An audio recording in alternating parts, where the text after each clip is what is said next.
Today I'm going to show you how to change the oil on your MX5.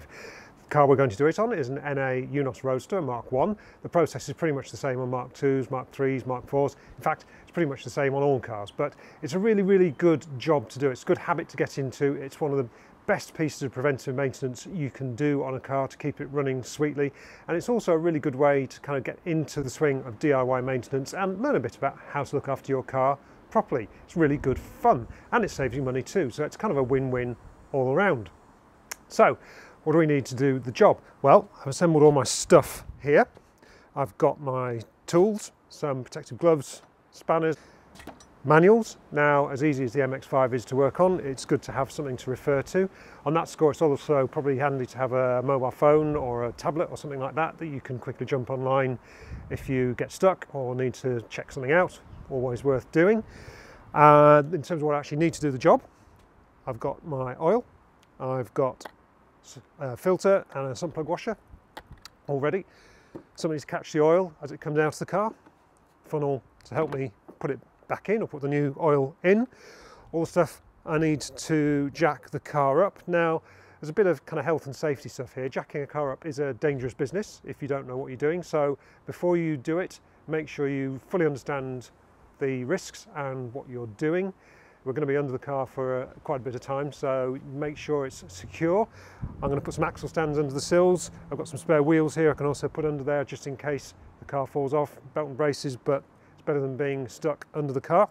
I've also got something to take the oil away. That's an old container, doesn't have water in it, but obviously it's also very important that you dispose of the oil in a responsible manner because it's nasty stuff. Most tips will have somewhere where you can do that. In terms of preparation, the first thing you need to do is make sure that the engine is warmed up, because the oil needs to flow out of the car nice and easily and take with it all the nasty bits and gunk that are in it. So make sure you warm the car up properly. I've been for a bit of a drive already, but it's been sat there a little bit now, so what I need to do is just let it tick over. Keep an eye on the oil pressure gauge here, and when that drops, when it's ticking over, you'll know that the oil is warmed up properly. So don't just look at the temperature gauge. Oil pressure gauge is the one you really want to look at.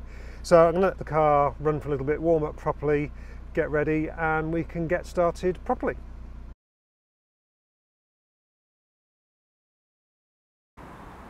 Right, so I've got the car safely jacked up. The oil is nice and warm.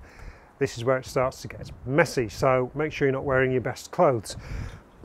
Got some cardboard down here. I'm going to put that underneath the car to catch the oil that comes out. I don't want to stain the ground underneath or make a mess of the garage if you're lucky enough to have one of those. I am going to get under there with the spanner to undo the sump plug, and lots of hot oil is going to pour out, so I'm going to have to be very careful. I'm going to put some gloves on and I will see you underneath the car. Right, so welcome to the delightful underside of my slightly rusty Mark 1 MX5. So, cardboard down because there's going to be oil spilling out. Here's the sump plug I need to unscrew. You'll spot the deliberate mistake. I said earlier on I need a 17mm spanner. It's actually a 19. But as soon as I undo this, lots of hot oil is going to gush out and it's going to come out like this. So I've got to try and preempt where I need the catch here. So try and get some leverage on it now.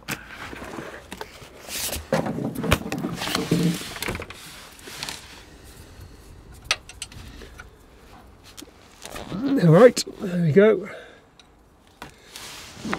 That is the bolt loose. So as soon as this starts coming undone properly, oil is going to start gushing out. So best way, as you undo it, is try and hold it in. There we go. Managed to catch most of it there,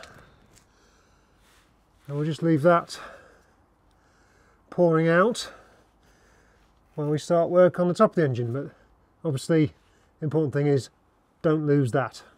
Right, so the oil is pouring out of the car underneath, dribbling away. One thing I really need to do now is take the filler cap off here, because otherwise there'll be a vacuum and not all the oil will come out of the bottom of the car. Next thing I need to do is the oil filter. Now, most jobs on MX5s are really easy. The oil filter is not.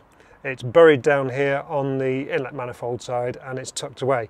So in theory, when you put the oil filter on, it should only be hand tight. So at this point, you really hope that the person who put the oil filter on last time only did that, because otherwise it turned into a bit of a nightmare. So before I try unscrewing it, I'm just going to have a look under the car, make sure that the cardboard I put down there is in place, because there's going to be some more oil dribbles out underneath when I do that. So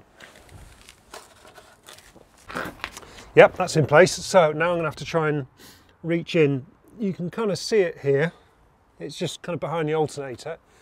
So I'm just going to reach in. Yeah, I can feel it. Yeah, and thank goodness it's not too tight and I can just unscrew it with my hand, because if you have to get a tool on it, then it's a bit of a nightmare. So as soon as you take it off, you want to try and keep it the right way up, because it's obviously full of oil itself. So you want to minimise spillage. So there we go, there's the oil, the old oil filter removed. I'm going to pour out that oil carefully into the tub that I've used to catch the old oil, and I will take that to the tip with the old oil once we're done here. So I need to safely get rid of this, and then we can start getting it all back together. Right, so while the oil dribbles out of the bottom, I'm going to put the new oil filter on. Some people like to fill it with oil first, but I've been looking at this and most people seem to think it's all right just to lubricate the surface of the oil filter with a bit of engine oil, fresh oil, obviously, before screwing it back on. Obviously, once you fire the engine up, it'll circulate oil through the filter. So it's just the reverse of what I did before, slightly less messy, hopefully. So I just have to kind of navigate my way through the side of the car, try and find the boss onto which it threads. As you can see, this is easier said than done. I think I found it. It's obviously not entirely easy when you've got your hands covered in oil, but that does at least mean you run less risk of over tightening it.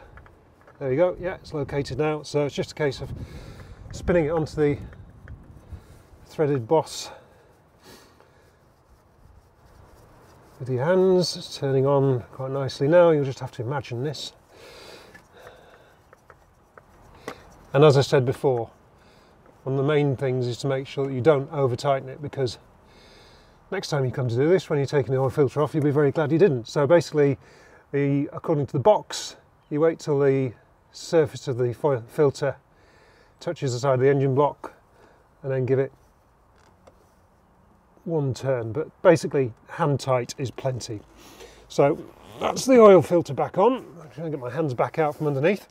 So there's still a little bit of oil dripping out of the bottom, so I'm going to go and have a cup of tea while I wait for that to all come out, and then we can set about filling the engine with its nice fresh oil.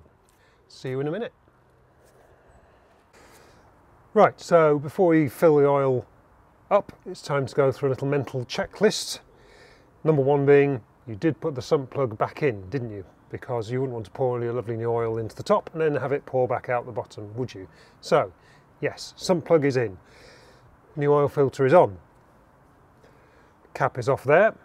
I just need to get my oil and my funnel and then start pouring it in.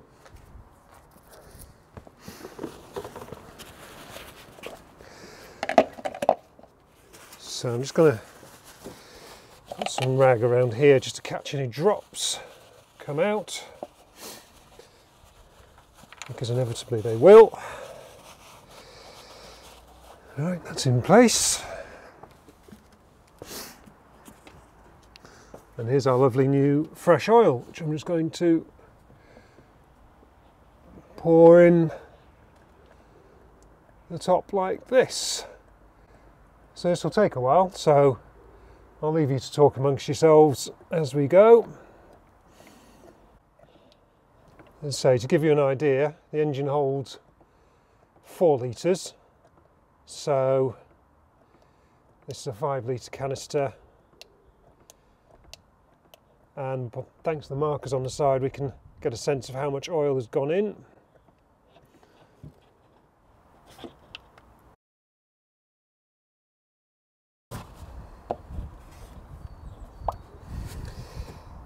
There we go, so that's about 3.5 litres are in there now, so I'm just going to leave that to settle for a bit in the engine, and then I'll check the level on the dipstick and see how we're doing. See you in a second. Right, so time to check the level on the dipstick, see what's what.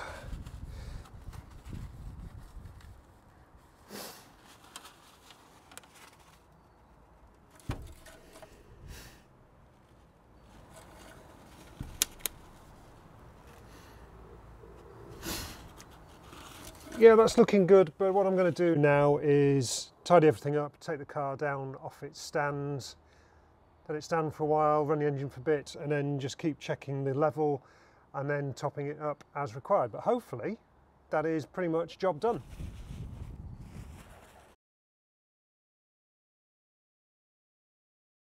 Okay, so there we go. I have filled up the engine with its nice fresh oil. I have, yes I really have, screwed the sump plug back in, put the new oil filter on, check the levels. I am going to close up the bonnet, go for a bit of a drive, take the old oil to the tip and get rid of it properly, and then I will come back and check the level again. Just keep, over the next few days, just keep checking the level regularly just to make sure it's all where it should be. Have a look under the car, make sure there aren't any nasty leaks coming out. But really, it should be as simple as that, and you are now set for another year's happy motoring in your Mazda. I hope you found this useful, and I'll see you next time.